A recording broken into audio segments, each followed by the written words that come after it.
6월 2일 말씀의 실제입니다. 어떤 세력도 당신을 이길 수 없습니다. 하나님이 세상을 이처럼 사랑하사 독생자를 주셨으니 이는 그를 믿는 자마다 멸망하지 않고 영생을 얻게 하려 하심이라. 오늘의 본문 구절에 나오는 말씀이 신성한 법령이라는 것을 알고 계셨습니까? 저기 신성한 법령이라고 말하고 있습니다.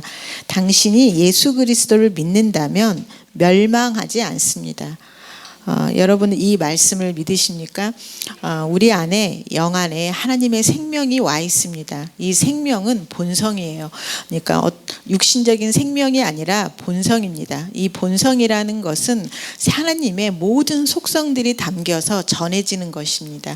이것이 바로 실제입니다. 여러분 앞에 있는 컵이나 사람이 실제가 아니라 오히려 여러분 영 안에 있는 그 모든 것들이 더 큰 실제인 것입니다. 그래서 이 영 안에 있는 생명이 사람들이 의심할 걸 아셨기 때문에 바로 성령님을 보내주셨고, 성령님께서 이 모든 것들을 실제하시려고 지금 우리 안에서 대기 상태로 계시는 것입니다. 그래서 우리는 가장 먼저는 우리의 영의 본성이 바뀌었다라는 거. 그래서 우리 생명 안에 모든 게 다 있다라는 거. 남을 관용할 수 있는 사랑과 남을 이해할 수 있는 믿음도 있고, 그다음에 우리가 고난의 시기가 올 때 그 고난의 시기에도 하나님께 충실할 수 있는 그 신실함이 있다라는 거. 그다음에 우리가 바로 어려움을 이겨낼 수 있는 믿음이 와 있다라는 게 우리 안에 생명에 담겨서 다 와 있는 것입니다. 그래서 우리는 이 생명을 가지고 우리의 고난 앞에 서 있게 되는 것입니다. 그러면 그 고난은 지나가는 풍경이 되는 것입니다. 그 고난에 잠기지 마시고 그냥 고난을 바라볼 수 있는 바로 그 자리에 서 계십시오. 이것은 정말 실제입니다. 그냥 여러분들을 위로하려고 하는 말이 아니라 정말 생명은 실제이다. 하나님께서 그걸 정말 알려주고 싶기를 원하시는 것입니다. 그래서 당신이 예수 그리스도를 믿는다면 멸망하지 않는다. 우리가 지금 우리를 멸망시키려고 있지만 결코 우리는 멸망될 수 없고 안전한 그 캡슐 안에 있다라는 것입니다. 이는 그 무엇도 그 누구도 당신을 해칠 수 없다는 뜻입니다. 예수님은 누가복음 10장 19절에서 말씀하셨습니다. 내가 너희에게 뱀과 전갈을 밟으며 원수의 모든 능력을 제할 권능을 주었으니 너희를 해칠 자가 결코 없으리라. 또한 마가복음 16장 18절은 무슨 독을 마실지라도 그것이 당신에게 해를 끼칠 수 없다고 말합니다. 이것은 그리스도 안에 있는 당신의 유업입니다. 시편 91편 5절 7절은 말합니다. 너는 밤에 찾아오는 공포와 낮에 날아드는 화살과 어두울 때 퍼지는 전염병과 밝을 때 닥쳐오는 재앙을 두려워하지 아니하리로다. 1000명이 내 왼쪽에서 10,000명이 내 오른쪽에서 엎드러지나 이 재앙이 내게 가까이 하지 못하리로다. 오늘 말씀의 실제는 그냥 고백집 같습니다. 그래서 그냥 정말 마음이 힘들고 어려울 때 그냥 이 말씀들을 계속 읽으세요. 이해하려고 하는 것이 아니라 정말 이게 나이다. 정말 뱀과 전갈을 밟으며 원수의 모든 능력을 제할 권능이 내 안에 있다. 그래서 나를 해칠 자가 결코 없다.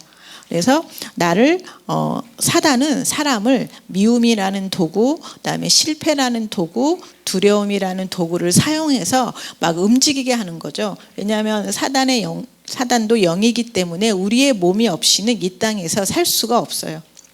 그래서 틀림없이 사단은 우리에게 미워할 수 있는 이유, 그 다음에 원망할 수 있는 이유, 불평할 수밖에 없는 이유, 이런 이유를 대면서 우리에게 영향을 끼칩니다. 그럴 때 여러분이 스스로 큰 소리로 아니면 작은 소리로라도 계속 묵상하세요. 내가 너희에게 뱀과 전갈을 밟으며 원수의 모든 능력을 제할 권능을 주었다. 이렇게 그리고 너희를 해칠 자가 결코 없다. 우리는 절대 해침을 당할 수가 없습니다. 그리고 시편 91편 5장 7절도 마찬가지입니다. 너는 밤에 찾아오는 공포와 낮에 날아드는 화살과 어두울 때 퍼지는 전염병과 밝을 때 닥쳐오는 재앙을 두려워하지 아니하리로다. 1000명이 내 왼쪽에서 10,000명이 내 오른쪽에서 엎드러지니 이 재앙이 내게 가까이 하지 못하리로다. 예, 우리가 상황 가운데 있을 때는 정말 그곳에 함몰되는 것 같지만 그 상태에서 잠깐 멈추고 말씀을 묵상하면 말씀을 계속해서 말하고 이 안에 머물러 있다 보면 갑자기 상황이 바뀌어 있어요. 이런 경험들이 많을 때 우리는 점점점 말씀을 신뢰하게 됩니다. 이 성경 구절의 후반부를 주목해 보십시오. 다른 사람들을 파괴하는 악, 전염병, 재앙이 당신에게는 가까이 올 수 없다고 말합니다. 왜 그렇습니까? 당신이 그리스도 안에 있기 때문입니다. 그리스도는 장소입니다. 당신은 그 안에서 이 세상의 파괴, 재난, 타락으로부터 보호받습니다. 할렐루야. 이는 이사야 54장 17절에 나오는 이사야 선지자의 말을 더욱 생각나게 합니다. 너를 치려고 제조된 모든 연장이 쓸모가 없을 것이라. 이는 여호와의 종들의 기업이요 모든 연장이 쓸모가 없어지는 이유는 당신이 하나님의 불멸하고 썩지 않고 파괴되지 않는 생명인 영생을 가지고 있기 때문입니다. 오늘의 본문 구절을 기억하십시오. 이는 그를 믿는 자마다 멸망하지 않고 영생을 얻게 하려 하심이라. 예, 우리 안에 있는 하나님의 생명은 바로 썩지 않고 파괴되지 않는 영원한 생명인 것입니다. 사람이 어떤 일에 있어서 성공을 하려면 반드시 지혜가 필요합니다. 그런데 이 지혜라는 것은 어디에서 나오냐면 사랑에서 나옵니다. 우리가 누군가에 대해서 어떤 잘못된 감정을 갖고 있거나 그렇게 되면 지혜가 흘러나오지 않게 돼요.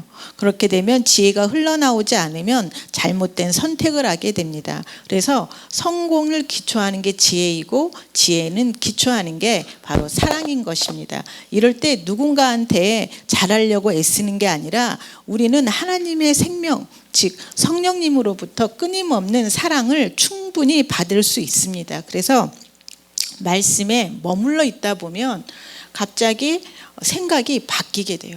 그렇게 되면 우리가 그걸 영적이라는 것을 이해할 수 있습니다. 내가 지금까지는 너무 억울하고 내가 금방 어떻게 실패할 것 같고 막 이러지만 그러다가도 계속 말씀을 묵상하고 먹다 보면 갑자기 세상이 바뀌어지는 걸 경험하게 돼요. 그래서 말씀을 실제로 먹어야 됩니다. 그냥 개념적으로 말씀이 이렇대 이런 것이 아니라 정말 말씀을 실제로 먹으면 그 말씀에서 사랑이 나오고 그 사랑에서 지혜가 나오고 그 지혜에서 바로 성공이 나오는 것입니다.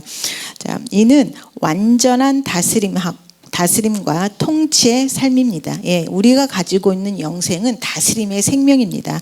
영광, 승리, 성공, 탁월함의 삶입니다. 당신 안에 있는 이 생명으로 인해 어떤 악한 세력도 당신을 이길 수 없습니다. 당신은 정복자보다 나은 자입니다. 그분의 이름에 영원히 영광을 드립니다. 예, 우리를 승리할 수 있도록 우리의 안에 생명을 주신 하나님 아버지를 찬양합니다. 자, 고백하겠습니다. 아버지, 내 안에 당신의 영광스러운 생명을 주시니 감사합니다. 나는 사탄과 이 세상의 부정적인 시스템을 뛰어넘어 날마다 승리하며 삽니다. 나에게 영광, 승리, 성공, 탁월함의 삶을 주시니 감사합니다. 아멘.